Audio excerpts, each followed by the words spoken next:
Hello everyone. In this video, we are going to look at the 2023 predictions for Kataka Rashi or Cancer Moon. In your horoscope, Moon is in Cancer or Kataka, which is why you are called as Cancer Moon or Kataka Rashi. And the predictions are based on the important planets in astrology, namely Saturn, Jupiter, and Rahu. These three planets take longer time compared to other planets like Sun, Moon, uh, Mars, Venus. So these planets have higher chances of causing impact, be it good impact or bad impact in your lives. They spend more time in a particular house, so they get more chance to go deeper in the house, thereby creating both the positive as well as the negative impact, right? We don't consider outer planets like Pluto. So we are essentially considering Saturn, Jupiter, Rahu, and Ketu. These three transits alone are taken. Saturn takes approximately 2.5 years to move from one house to the other. Jupiter takes 1 year. Rahu and Ketu takes 1.5 years, right? Saturn and Jupiter move forward. Rahu and Ketu move backwards. I'm sharing this for the benefit of people who may not be conversant with the Indian astrology. And the way I have presented is, the 12 houses and also the significations are indicated. So just by looking at things, you can get an idea of the area of life that is going to be in focus as far as 2023 is concerned. How do I say that? If a particular planet is there in, say, a particular house, those houses' signification will be to the fore. That's how we take predictions, right? So let's get into the 2023 transits and the associated predictions. Before that, I want to state a simple thing about 2022. Kataka Rashi or Cancer Moon had a fantastic 2022. If your time was bad, that means your natal horoscope is undergoing a really bad period.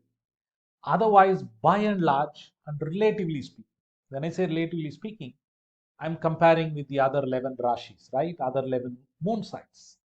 So, comparing and relatively speaking, Cancer moon people had a fantastic 2022, primarily because of the ninth house Jupiter. Because the ninth house Jupiter is considered extremely positive and extremely lucky as well. We all want material successes, right? And we need lots of luck for that, right? So with that, with that understanding, let's get into the transits.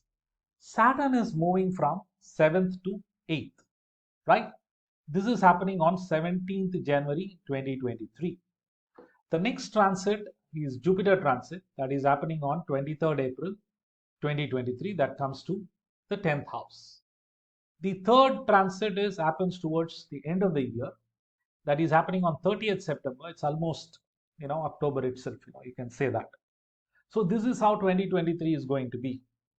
Of this, the challenging transit is definitely Saturn. The key word for Saturn is restrict. Okay, there are different keywords for each of the planets. I will cover that. The key word for Saturn is restrict. When Saturn comes, it restricts from 8th house. It sees the second house, right? It restricts your wealth. It impacts your speech. It impacts your family matters, right? From 8th house, it goes and sees the 10th house. So it restricts profession, means of livelihood, right? Recognition, that is your 10th house. Then from there, it also aspects your 5th house, right? There is a 10th aspect. From 8th house, it sees the 5th house. So your intelligence is also affected. Speculation is affected. Avoid speculation. You may say that, Saturn is coming to the 8th house. Will suddenness, inheritance, all those things get affected? Yes. The mere fact that Saturn comes and touches the 8th house is a cause for concern, right? Because 8th house is considered a not so good house. In fact, it's considered as the bad house, right? Because it's the unknown. And the most important aspect of 8th house is the suddenness. When something happens out of the blue, we find it difficult to manage. Any change is difficult for human beings. We all want to get out of our troubles, but we have got accustomed to troubles, right? And that's the truth. And that's what psychology says, right? Everything in life is a habit, even suffering is a habit. So when something happens, even if it is a positive one, we resist. That is human nature for us, right? What I'm talking, is the core human psychology, right? So there is suddenness, and more often than not, it is not a pleasant one, right? There is transformation. Eighth house sets the stage for transformation, changes in life. Your soul wants these transformations, your soul wants these changes, but we are not ready for it, right?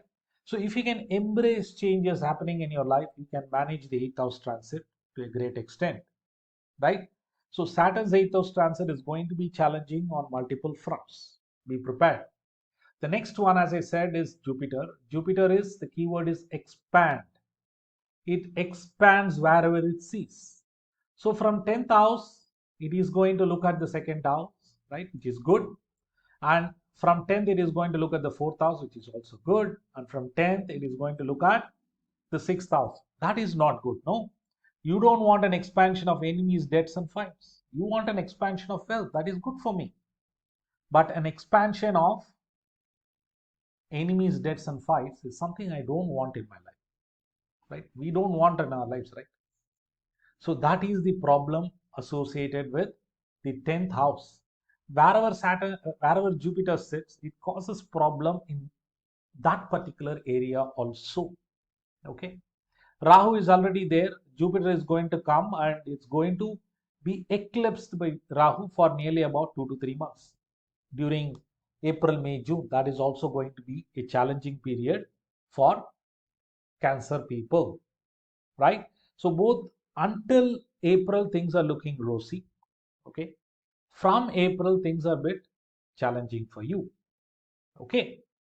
And the other thing that you need to be aware is Rahu also changes signs, right? That is a good thing. Ketu moving out of fourth to third and Rahu moving to ninth. I think that is a peaceful transit. Okay. So from October onwards, you will see a mix of positive and negative. From April to October, it is more negative and less positive. January to April is more positive and less negative. That's how I will split it. Okay. I'll write it here so that it is clear. Jan to April, more positive, right? Now come to April end to September, it is more negative, and September, that is October to December, is a mix of positive and negative.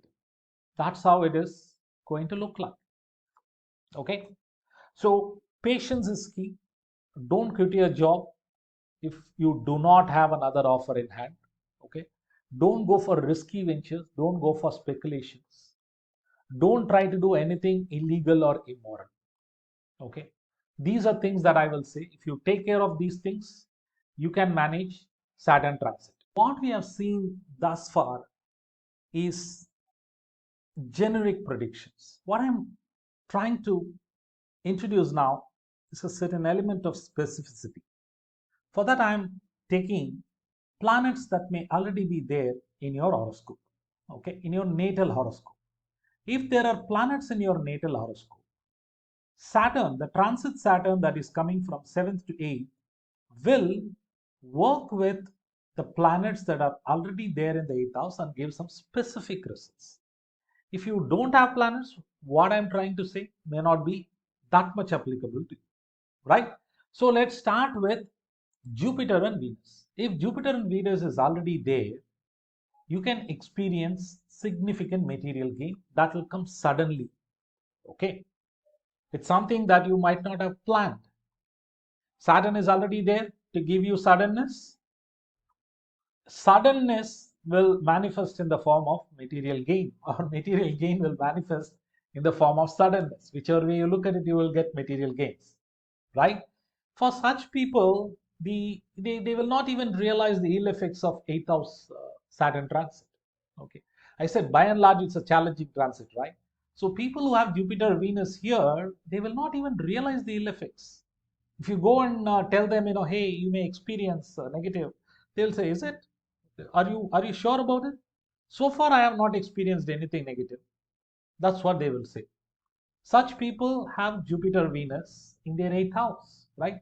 Please note that the other thing is also Venus is near to the exaltation point if it is here, and Jupiter is close to its ninth house, own house also, right? So Jupiter and Venus near to their best positions are considered equally good, right?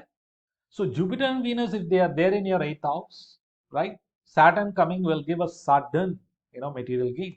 It can be due to inheritance also, right? Can be due to an insurance payout, because insurance payout is also linked to eighth house, right? Sometimes people get laid off, severance package comes, right? That is also linked to eighth house. So it could manifest in multiple forms, right? So what if this is a positive one, right? What if there is Mercury? Mercury will help you to start new ventures, new trade businesses, right? But you also need to watch out your speech, because Mercury denotes speech. TR Sat is transit Saturn. Okay, that's what I'm indicating. Watch out what you speak. Problems could arise from how you speak and what you speak. The other person may not understand, may understand the exact opposite of what you had in your mind. Such things happen, no, in life. Okay. The next one is Saturn. If Saturn is already there, what could be your age? Saturn plus transit Saturn, right? Your age is likely to be 30, 60, 90, or closer to that. How am I guessing your age? Saturn takes 2.5 years to move from one Rashi to the other. And there are 12 Rashis, 12 signs. So 12 into 2.5 is 30. That's how I'm saying you'll be close to 30 or 60 or 90. But you can experience significant change, just like the butterfly that once was an insect, right? It's a new Janma, new life. Imagine the trouble that it would have undergone when it was going through the change process. That is the kind of change you may experience. It could be that you got a good job in another city, you have to settle down, right? No, you don't know that place. People speak a different language. They may even drive vehicle on the other side of the road, right? You are, let's say, used to the right side of driving. You move to a place where there is left side driving, right? That's change, right? And if you have family, kids, you need to find school for your kids. All these things involve change process, right? All these things involve settling down. They involve effort, stress, and anxiety as well, right? So one could go through all these things associated with changeover process, right? Whether it's a positive change or a negative change, that is dependent on your horoscope, okay, and so many other things. But a change about which you're going to talk for a long time, okay, that's the kind of change one could experience if that individual already has Saturn in the natal chart in the eighth house, right? The next one is Rahu, Ketu, Mars, or I will also add Rahu, Ketu, Mars, and Sun, right? They don't get along well with Saturn. In fact, Saturn considers Sun and Mars as its number one enemy. How will you feel if you are in the company of your number one enemy? You feel stressed, no? You feel angry. The need for revenge could come out, right? You may be, waiting to explode. When I say explode, in terms of saying a few words and things like that, right? Emotional outburst could be there. So that's how Saturn will feel in the company of its worst enemies. Why Ketu? Ketu behaves like Mars. Rahu is already a dark planet. Saturn is a even bigger, darker planet. So two dark planets in a house is not good, right? So longevity is indicated by 8,000. No? How long you live. The most important aspect is longevity. If you are not alive, No point in worrying about material life or horoscope predictions or anything for that matter, right? So if Ketu is there, you can experience break in profession, right? Some kind of break and then a changeover. Mars means fight. Okay, please note that. Sometimes it is verbal fight also. Physical fights is also possible. Rahu means, again, as I said, it's a dark planet. Saturn plus Rahu is even bigger darkness. So navigating in darkness is always a challenge. And in particular, you may experience a lack of recognition. Please note that Saturn plus Rahu creates lack of recognition in one's profession, right? You may even be demoted. Sun, on the other hand, causes ego clash, but you can expect promotion. Okay. Ego clash need not be with superiors, it could be with father or it could be with government entities, right? What is the use of getting a promotion if your manager throws papers and shouts at you? You won't like that, right? That's what is possible with Saturn Sun. Saturn Sun are enemies. Saturn Sun combination exists in government officials, people who are in positions of power, uh, people who are looking to get into government jobs, right? Saturn Sun indicates possibility for a government job, job promotion and all that, right? But at the same time, it causes ego clash. That's the negative aspect of Saturn Sun. So how do I say Saturn Sun? Transit Saturn, interfering or joining natal Sun, right? So this is how your 2023 is going to be. The first half I covered generic prediction. The second half I covered certain specific predictions that you can expect in 2023. Right? So 2023 is going to be an interesting year, and I wish you the best of luck. A key thing that is needed to navigate 2023 is patience. Right? This too shall pass. Please remember that. And I wish you a very, very happy new year. Thank you.